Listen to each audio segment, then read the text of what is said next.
dari kelompok 7 dengan program berjudul Pengembangan Literasi Keselamatan dan Pertolongan Pertama pada Anak Usia Dini usia 4-7 tahun melalui pembelajaran visual dan praktik langsung. Program ini dilatar belakangi oleh kondisi anak usia dini yang aktif bermain dan sering mengalami kejadian seperti jatuh, luka lecet, atau mimisan ringan. Namun, masih banyak anak yang belum tahu bagaimana cara menghadapi situasi tersebut dengan benar dan aman.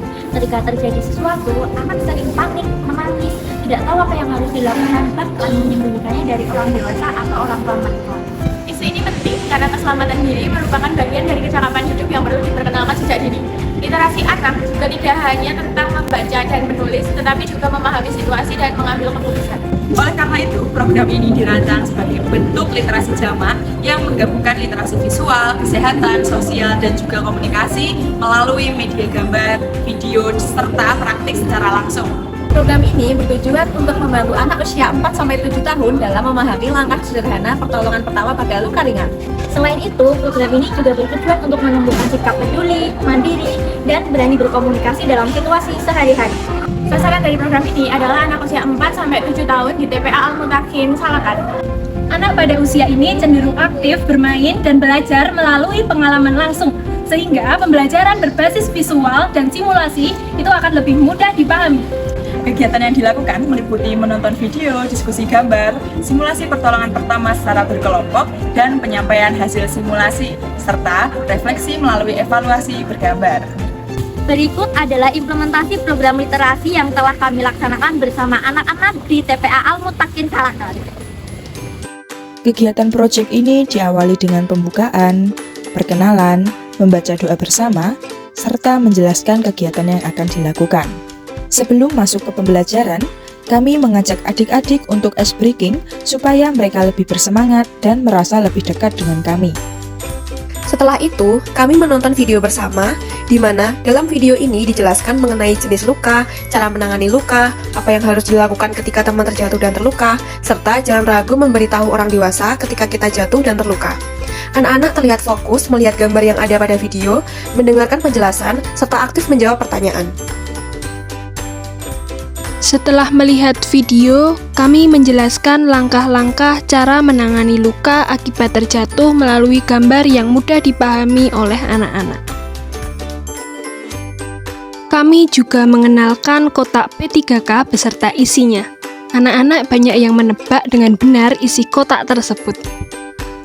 Kemudian, untuk memperdalam pemahaman, kami melakukan praktik bagaimana cara mengobati luka. Anak-anak diberi kesempatan untuk mengambil apa saja yang dibutuhkan untuk mengobati lukanya. Ternyata, mereka mengambil bahan dengan benar, sehingga hal tersebut menunjukkan bahwa anak-anak telah menyimak penjelasan pada sesi sebelumnya. Kemudian, mereka akan langsung praktik untuk mengobati lukanya. Kami juga memberitahu apabila mereka tidak bisa melakukannya, maka bisa meminta bantuan kepada orang dewasa.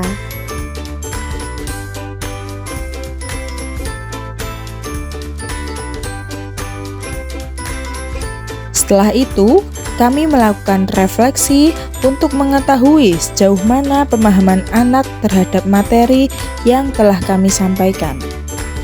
Kami mendampingi mereka untuk mengisi lembar refleksi serta mengulas kembali bagaimana langkah yang tepat untuk mengobati luka tersebut.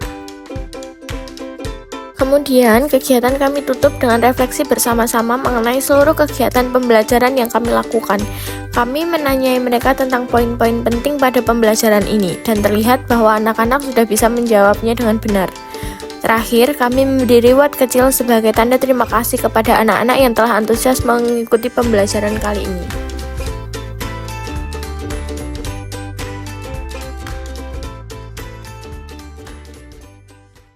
Setelah kegiatan berlangsung, anak-anak menunjukkan respon yang positif dan antusias selama mengikuti pembelajaran. Mereka juga aktif dalam menjawab pertanyaan, berdiskusi, dan berpartisipasi dalam kegiatan kelompok. Anak juga terlihat lebih berani dalam berkomunikasi dan menunjukkan sikap peduli terhadap teman selama kegiatan berlangsung. Melalui kegiatan ini, anak mulai mampu mengenali berbagai jenis luka ringan, seperti luka lecet dan mimisan, serta memahami langkah-langkah sederhana yang perlu dilakukan.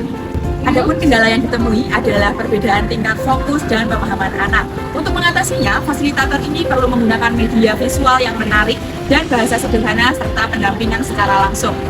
Hasil kegiatan kami buktikan melalui dokumentasi kegiatan, simulasi kelompok, dan lembar evaluasi bergambar yang menunjukkan bahwa sebagian besar anak-anak mampu memilih tindakan yang tepat untuk mengobati luka. Melalui proyek ini, kami belajar bahwa literasi tidak hanya terbatas pada membaca dan menulis, tetapi juga kemampuan memahami situasi dalam kehidupan sehari-hari. Kami juga belajar bagaimana merancang pembelajaran yang sesuai dengan karakteristik anak usia dini melalui pendekatan visual, interaktif, dan praktik langsung. Pengalaman yang paling berkesan adalah ketika anak-anak mulai berani mencoba simulasi dan saling membantu teman dalam kelompok. Tantangan terbesar dalam kegiatan ini adalah menjaga fokus anak selama pembelajaran berlangsung, karena anak usia dini cenderung mudah terdistraksi. Namun, tantangan tersebut dapat diatasi dengan penggunaan video, gambar, permainan sederhana, dan pendampingan dari fasilitator.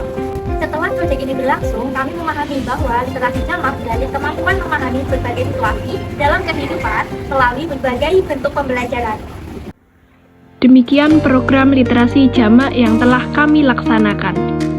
Melalui kegiatan ini, kami berharap anak-anak dapat lebih memahami pentingnya menjaga keselamatan diri dan peduli terhadap orang lain. Kami mengucapkan terima kasih kepada TPA Al-Mutakin Salakan, anak-anak peserta kegiatan, serta semua pihak yang telah mendukung pelaksanaan program ini.